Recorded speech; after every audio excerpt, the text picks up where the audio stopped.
Hi, my name is Pauline Tronitz. I am with Liberty University for my Employee and Labor Relations class with Professor Aaron Lockhart. I have chosen Union Grievance Case 4, Concealment of Education on a Job Application. Next. The employment timeline of Mr. Norbuck. There are some dates highlighted where he was hired on October 22nd. His probationary period ended on November 22nd.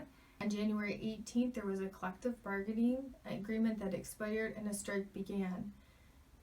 April 17th, Mr. Norbuck was terminated. Next.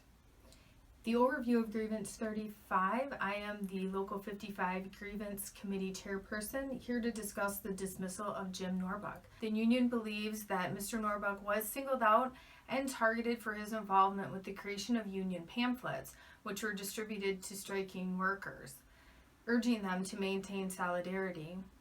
As a result, Susan Napoli, Assistant Director of the Human Resources, noticed the pamphlets and heard rumors that Norbuck was college educated.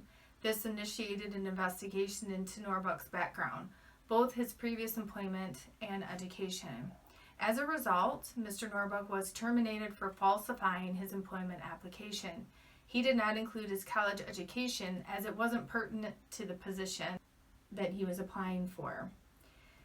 Mr. Norbuck had been an excellent employee whose 30-day probationary period expired on November 22nd, receiving a wage increase. The union is requesting that his position be restored as well as lost wages, seniority, and benefits. Next. The next two slides are an overview of the case and our main points that we'll be discussing further in our union issues. Next. Here is the union position of the issues and research to support that. It is the position of the union that Mr. Norbuck filled his resume out appropriately for the position he was applying for as a utility person. His education was only a benefit to the company. The job description did not include instructions relating to no college graduates apply. Leach Industries did not have a written policy on their education requirements stated in the job description, and therefore Mr. Norbuck was terminated without just cause. Leach Industries and Ms. Napoli are stereotyping college-educated workers as becoming bored faster in blue-collar jobs. Next. Ms. Napoli is accusing Mr. Norbuck of concealment of education on an application. Omission refers to intentionally excluding relevant information from resumes, such as failing to mention a job from which one was fired or misconduct, omitting dates of employment so large gaps are unnoticed. This was not the case for Mr. Norbuck. It is the position of the union that Mr. Norbuck filled out his application with information relative to the position. He did not omit information to cover any previous negative employment issues. Ms. Napoli singled Mr. Norbuck out due to his action of union participation, encouraging workers to maintain solidarity. Had he not created these pamphlets, he would still be working at Leach Industries and an investigation would not have been performed. Next. It is also the position of the union that Mr. Norbuck is being bullied by Ms. Napoli due to his involvement in the union, as she wanted to make an example out of him and sending a message that if employees support the union, they could lose their jobs.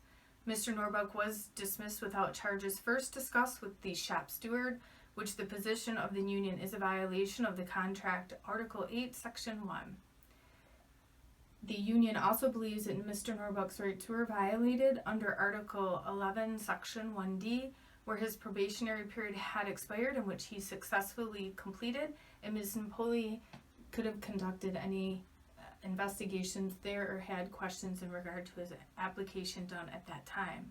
The position of the union is that Mr. Norbuck was dismissed without just cause. Next. In regard to Case 4, Question 2, how would you try to convince an arbitrator that the dismissal violated collective bargaining agreement? As the union grievance chairperson, I would present the following points in our discussion to the arbitrator regarding the unjust dismissal. I would express that he has been a reputable employee without issues since he was hired on October 22nd. He passed his probationary period. and also received a wage increase.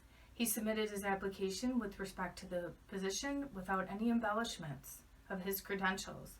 The union believes his rights were violated under Article 8, Section 1, where the discussion did not take place with the shop steward in an effort to resolve the issue prior to his firing. In addition, the union believes that Mr. Norbuck's rights were violated under Article 11, Section 1D, which he completed that probationary period. Under Pennsylvania law, Mr. Norbuck did not fraudulently embellish his application in any way, which caused his ability to perform in his position as a utility person non-reliant. Next. It is the union's position that Mr. Norbuck was dismissed due to supporting the union during collective bargaining, along with the creation of union pamphlets, which this is a violation of the Wagner Act of 1935. In addition, it's the union's position that Ms. Napoli violated the Wagner Act under Section 7, which guarantees employees the right to form unions and bargain collectively, in which Mr. Norbuck had the right to create the pamphlets and support his union. Section 8.3, he was discriminated in regard to hire or tenure of employment or any term of condition of employment to encourage membership. Ms. Napoli singled Mr. Norbuck out only as she became aware of the pamphlets and the rumors of his education.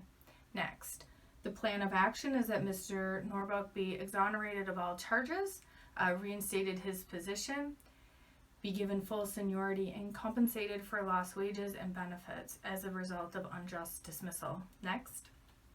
In conclusion, Mr. Norbuck is a hardworking and reliable individual who fell victim to workplace discrimination due to supporting his union.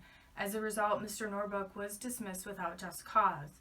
In addition, he was not given the opportunity to resolve the issue prior to being dismissed, which is a violation of the Wagner Act. As the Local 55's grievance person, I have presented our grievance with supporting evidence and asked that Mr. Norbuck be reinstated to his prior positions.